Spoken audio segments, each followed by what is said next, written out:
Have you ever wondered why some of the most intelligent people you know seem to struggle the most in relationships? Why the ones who can solve the hardest problems in the world can't seem to figure out their own heart? It's not because they don't want love. It's because their mind, the very thing that gives them clarity in life, becomes the barrier when it comes to connection. This is the dark side of smart love. A look into why deep thinkers often feel misunderstood, emotionally exhausted, or drawn to the wrong people, and how their intelligence, once their greatest strength, quietly turns into their emotional cage. Part 1: The Psychology of Smart People. Highly intelligent people don't just think, they see beneath the surface. They read between lines, feel hidden meanings, and sense energy shifts that most people overlook. Every word, every pause, every silence becomes data. But when your mind never rests, when you analyze every tone, every gesture, every motive, you stop experiencing life and start dissecting it. Smart people crave understanding, but the deeper their understanding grows, the lonelier they become. Because awareness can be isolating. When you see patterns in everything, it's hard to enjoy anything. The same ability that makes them insightful also makes them question everything, including love. They don't just feel emotions, they study them. They want to know why they feel something, what it means, what caused it, and what it might lead to. But the moment you analyze love, you lose its magic. Love isn't meant to be understood. It's meant to be felt. And that's the paradox intelligent people live inside every day. Their gift for understanding becomes their greatest obstacle to peace. Part 2: Why smart people feel misunderstood. Smart people rarely find emotional equals, not because they're arrogant, but because they crave depth. They want someone who can think with them, feel with them, and see with them. But when they express thoughts too abstract, too layered, or too intense, people often misinterpret it as distance or coldness. They may be calm on the surface, but inside, their mind is a hurricane. They notice every inconsistency, every emotional withdrawal, every unspoken word. And that awareness can turn into anxiety. They replay conversations in their mind like films. They ask themselves, did I say too much? Did I sound too detached? Did they really mean what they said? It's not insecurity. It's overanalysis born from emotional hyper-awareness. So they start to pull back, thinking, maybe it's better to keep my thoughts to myself.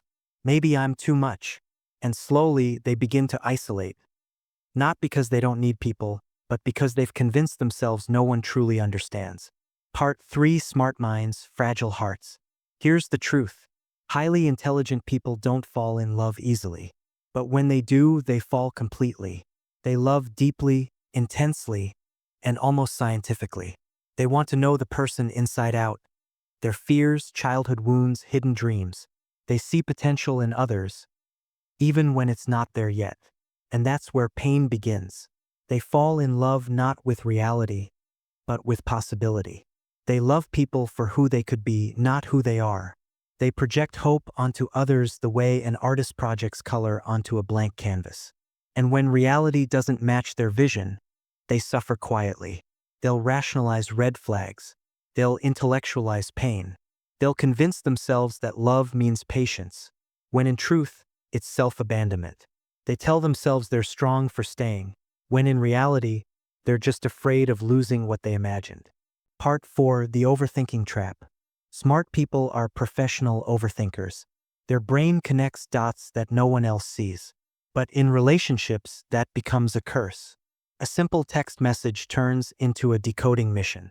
A moment of silence feels like rejection. They create entire stories in their mind, analyzing what the other person really meant. They don't realize that love cannot survive constant analysis. You can't build intimacy if you're always questioning the blueprint.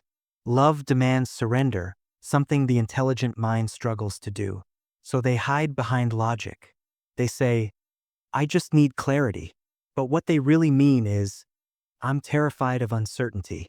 Because intelligence gives you control and love, by nature, takes it away. And that's the thing most smart people can't handle. The loss of control that comes with love feels like chaos, and chaos terrifies the rational mind. Part 5. Emotional detachment disguised as strength. Smart people often confuse emotional detachment with strength. They've been told their emotions make them irrational, so they learn to suppress them, intellectualize them, analyze them. But emotional intelligence isn't about control, it's about connection. When you detach from your emotions, you detach from humanity. Many smart individuals learned early in life that their feelings weren't safe. Maybe they were told to be logical, stop being dramatic, or don't let emotions cloud your judgment. So they built a world inside their mind where logic rules and emotions are carefully caged.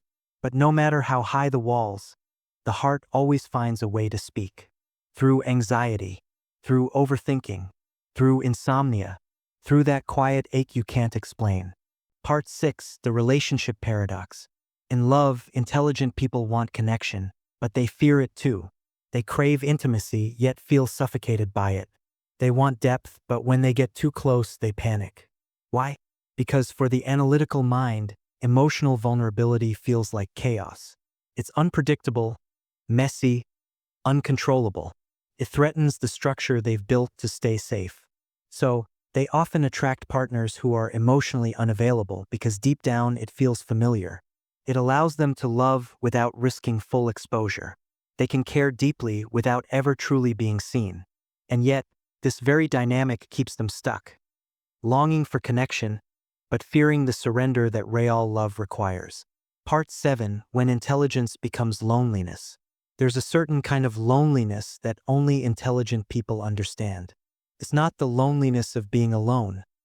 It's the loneliness of seeing too much. When your mind never stops analyzing, you start to see patterns in people: manipulation, insecurity, projection, ego. You start to anticipate betrayal before it happens.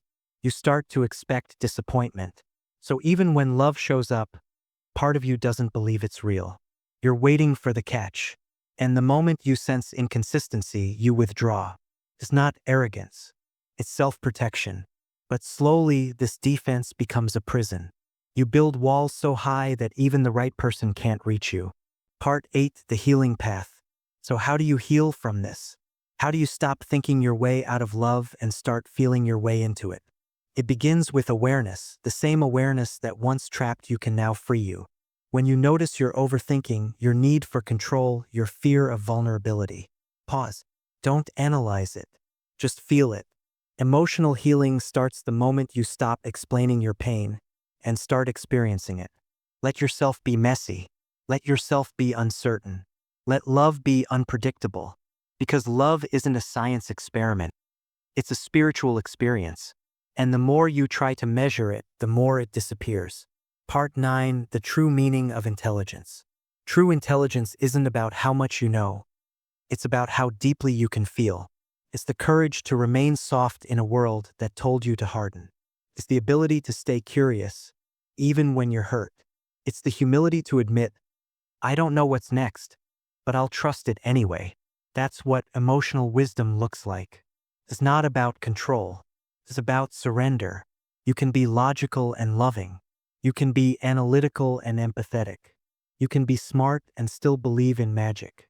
Part 10. The message. So if you're a deep thinker, an old soul, or someone who's been told you feel too much, please understand this. You're not broken.